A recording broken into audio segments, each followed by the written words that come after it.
అనంతపురం జిల్లా కరువు జిల్లాకు ఎంతో చరిత్ర కలిగినటువంటి ఈ జిల్లాలో ఎంతో మంది విద్యార్థి నాయకులు మేధావులు ఉద్యమ ఫలితంగా ఈ జిల్లాలో ఏర్పాటైనటువంటి మెడికల్ కళాశాలలో ఈ రోజు లక్షల రూపాయలు మెస్ బిల్లులు కొంతమంది వ్యక్తులు కాజేయడంతో దాన్ని నిరసిస్తూ ఈ రోజు ఏఐఎస్ఎఫ్ ఆధ్వర్యంలో ధర్నా కార్యక్రమం చేపట్టడం జరిగింది.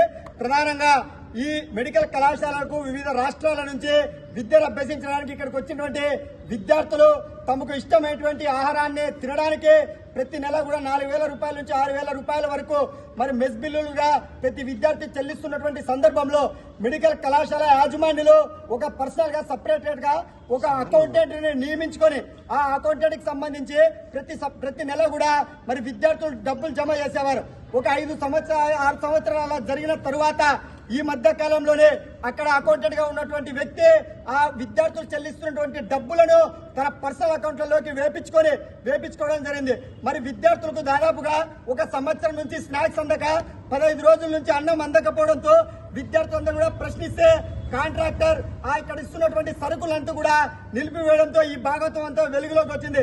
మరి కాంట్రాక్టర్ కి అక్కడ ఉన్నటువంటి దాదాపు 15 నుంచి 20 లక్షల రూపాయలు మరి విద్యార్థులు డబ్బులు అకౌంట్లలో చెల్లించినా ఎందుకు విద్యార్థులకు నాణ్యమైన ఆహారం అందించకుండా ఉపాసం పెట్టారని చెప్పి మేము ప్రశ్నిస్తున్నాం.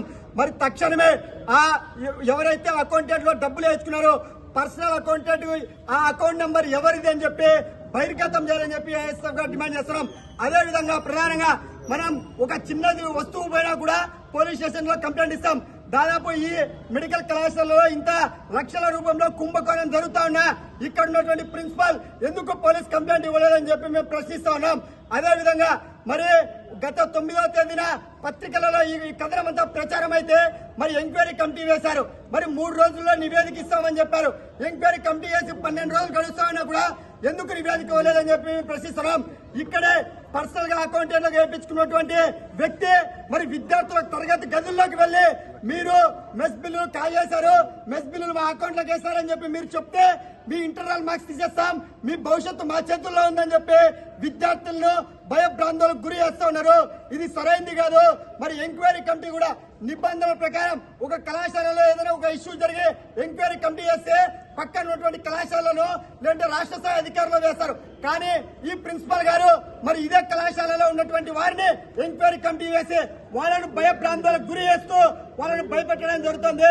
ఇది సరైంది కాదు.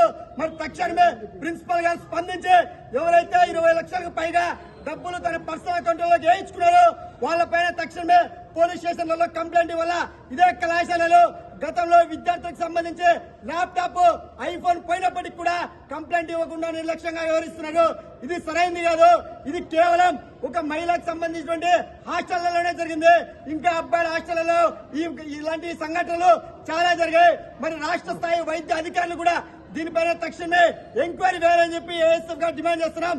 ఈ సంఘటన పైన జిల్లా కలెక్టర్ గారు స్పందించి మరి రాష్ట్ర వైద్య అధికారులు కూడా స్పందించి ఎవరైతే ఈ మెస్ బిల్లులు కాజేశారో వారిపైన క్రిమినల్ కేసులు నమోదు చేయాలని చెప్పేసి ఏఎస్ఎఫ్ గా డిమాండ్ చేస్తున్నాం. ఈ అవినీతి అక్రమాల పైన కూడా విచారణ కమిటీ చేస్తున్నటువంటి వారిపైన మరి రాష్ట్ర స్థాయి అధికారులతో విచారణ కమిటీ నియమించాలని చెప్పేసి ఏఎస్ఎఫ్ గా డిమాండ్ చేస్తున్నాం. త్వరలో ఏఎస్ఎఫ్ ఆధ్వర్యంలో రాష్ట్ర స్థాయి అధికారులు కూడా కలవబోతున్నాం. ఈ సమస్యను పరిష్కరించకపోతే జిల్లా వ్యాప్తంగా పెద్ద ఎత్తున ఆందోళన కార్యక్రమాలు ఉధృతం చేస్తామని చెప్పి ఈ సందర్భంగా తెలియజేస్తా ఉన్నాం.